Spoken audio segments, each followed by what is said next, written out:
and welcome to the virtual Sutton Science Festival. Some of you who have been to previous events, previous Sutton Science Festivals, not the virtual kind, the real kind, may have remember me as the person with the newspaper. I have the sticks machine that rolls up the newspaper into solid rods, and then we were able to use those newspaper rods to make various things that you got to take away. And some of you may have actually sat on the chair, the giant chair that I had made out of newspaper. Just going to pop that off the table there, just to give us a little bit more space. And my name is Jeremy King, and I run a group called STEM in Schools, which gives you a little bit of an idea of what we do. We run fun, hands-on, practical activities with a science, technology, engineering and maths basis to them. I am an engineer, and you will be working as engineers in this activity. You will be making a recycled purse. Very simple description of engineers is that we make things happen. All of us have used engineering today, probably even without thinking about it. When we used engineering, we turned a tap, we expected water to come out of it that was pure enough for us to drink. Very few of us at that time thought who or what has caught that rainfall, stored it, purified it, pumped it to our houses. Engineers and engineering. Slightly longer description of engineers is that we use our knowledge of science, maths and technology to solve a practical problem. And that's what we do as engineers, day in, day out of our working careers. Your activity that you're going to be using your engineering skills, your maths, your science, your technology skills on, is you are going to have to be turning a juice container into a purse. And that's what you're going to be doing with me today. So you're going to be turning that into a purse that you can then open up, and you can use and take your keep your money in a safe place. So that is what we're going to be doing. Obviously, different size containers are going to end up with different size purses. If you use that size of container, you're going to end up with that size of container, and so on and so forth. They need to be of the cardboard variety with a waxy, shiny finish on them. So that is going to be the type of juice container that you need. You are also, apart from your empty, clean juice container, you are going to need a stapler with some staples in it. You're going to need a pair of scissors. You're going to need a couple of strips of Velcro. Okay, that's going to be the easiest way to make the closing mechanism on your purse. There are some other variations you could do if you don't have any Velcro, but Velcro is easiest. If you have a pencil and a ruler, that's going to help. And you're going to need probably an adult, depending on your age, with a craft knife or a knife just to do a little bit for you. And I suggest you just find a cutting mat from the kitchen just to work on to keep everything in a safe way. So the first thing that we're going to need to do with our juice container, make sure that, as I said before, it is clean. Okay, we're going to need to cut the base off. So we're going to need to cut around that part of the base. So if you ask your adult just kindly just to put a knife blade into the, just down near the base, like that. Okay. That means, or you can just use a craft knife.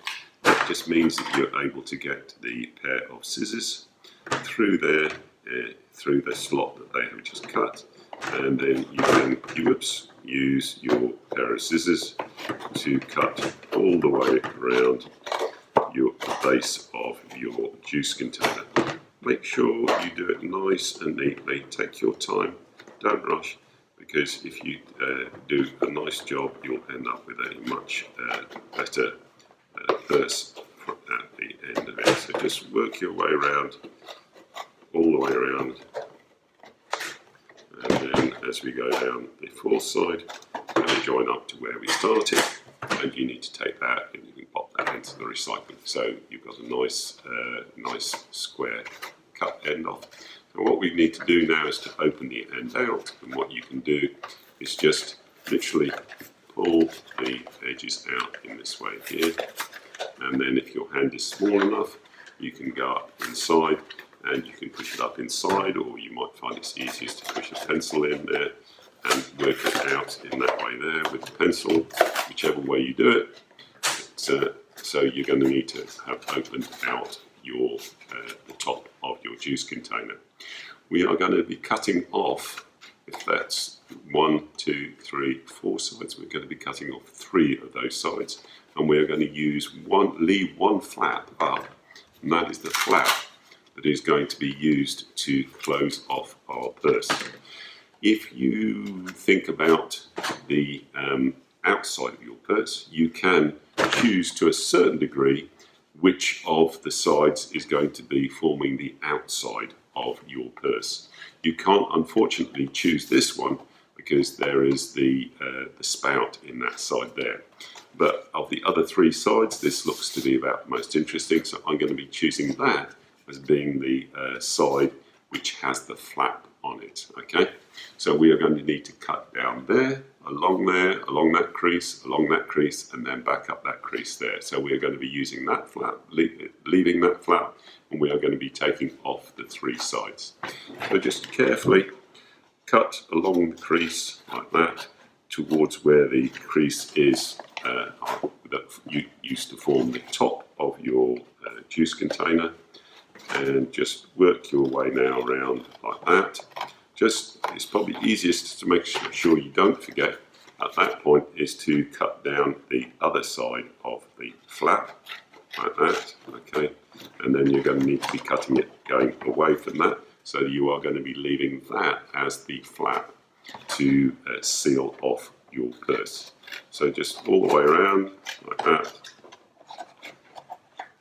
and then just cut along the 3rd side, and that can be recycled as well. So there you go, that's your flap, which is going to be the piece that closes off your purse in that way there. And if you look at it that way, put your flap down on the table, and you need to squish in these 2 sides. So you need to concertina it slightly so that it goes in like that. Okay, so then just make sure that all the sides are nicely lined up and the sides have collapsed inwards in that way there. So just press down nice and firmly on it, and this is where maybe you could use your ruler. So you can just use your ruler just to squeeze out those creases in that way there. Once you've got that with the flap on the furthest side away from you, okay, and where the base used to be, just fold it up so that those 2 sides are now nice and evenly together in that way there. Once you've got them like that, you can then again just use the ruler just to press down firmly on it. So that is then going to be your purse in that way there. And what we need to do is we need to fix together the 2 pieces, the 2 straight edges that are beside each other. So we are going to need to staple it there, just about 1 centimetre in, and then one over there. So what you need to do is just pop the stapler in to the purse in that way there, push the stapler out as far as it will go, and then just push down gently on the stapler. Just push down gently, don't stab at it, okay, because you will find that that doesn't work properly. So just press down firmly on your stapler. Just make sure that the legs on the end of the staple are fully flat, because otherwise you'll catch your fingers when you use your purse, and that is going to be your purse. Various things you can use to close them. Make a closer on your purse. The easiest way to do it, I find, is to use some Velcro. If you look very carefully at the Velcro, you'll find that some is made up of a series of hooks, and with the other half of the Velcro being a little bit fluffy. So what you can do is, it doesn't matter which of those you do, and you can take it off there, and then you need to put it onto your the edge of your flap in that way there. Now I find it's easiest just to pop a staple through the top and the bottom of that strip of Velcro in that way there. Pull it over as tight as you can, and then just mark where the edges of the Velcro are, and you can then pop the other half of the Velcro strip onto where you have marked it like that. And again, you'll find it stays on better if you just pop a staple through it in that way there, and that way you have got your purse. Okay. Variations you can do. Okay, you can, if you want to, put 2 strips of Velcro, or yeah, so one out at this edge, one out at this edge, and it'll make a better closer for your purse in that way there. If you don't have any Velcro, another way of doing it is to use some sellotape or some masking tape, and you can wrap it around the flap in that way there, and then just use your masking tape or your sellotape just to close off your purse in that way there. What I suggest you do is just fold over the ends of the masking tape or sellotape onto itself, so that means then that when you come to open it, there is a little flap that you can then lift it out on that way there. Another variation you can do, but this is a little bit more fiddly, you can take a piece of string and you can sellotape it onto the back of your purse, just below the flap in that way there. And then when you pull the flap over, you can pull your string over, and then you can tie a knot in it. But see what you have around the house and see what is going to be working for you. But as I said, I find it's easiest to use a Velcro. There are some other variations you can do as well if you wish. You can, if you want to, cut your flap into different shapes. You can do curves on it, you can do whatever you like on there, you can put holes in it, okay? And or if you want to, another variation is to cut your flap in a different way. So your flap is not as long, but it is wider. It goes around 2 creases in that way there. And you can then use those, and you can fold over your flap, and then you can pull the other pieces back in that way there. And then that is a separate way of closing your purse. That is going to be up to you as to how you want to close off your purse. So those are different things you can be doing. I hope you have a successful purse making exercise. During this, you need to be thinking about you're going to be using your knowledge of science, maths and engineering, science, maths and technology. So you have been working as engineers. And this is what we do, as I said, day in, day out of our working careers. We use our knowledge of science, maths and technology to solve a practical problem. If you have enjoyed solving this practical problem, maybe think about whether engineering could be part of your future. I'm hoping, or I know that you have found that there makes no difference in this activity whether you are male or female. And that is perfectly true for all science, all technology, all engineering, all maths. It makes no difference at all whether you are male or female in your abilities to carry those tasks out. So, if you have enjoyed today, do seriously think about whether that could be part of your future. Engineering has been my life. I have had a very enjoyable career in engineering. A number of things that I have engineered over the years.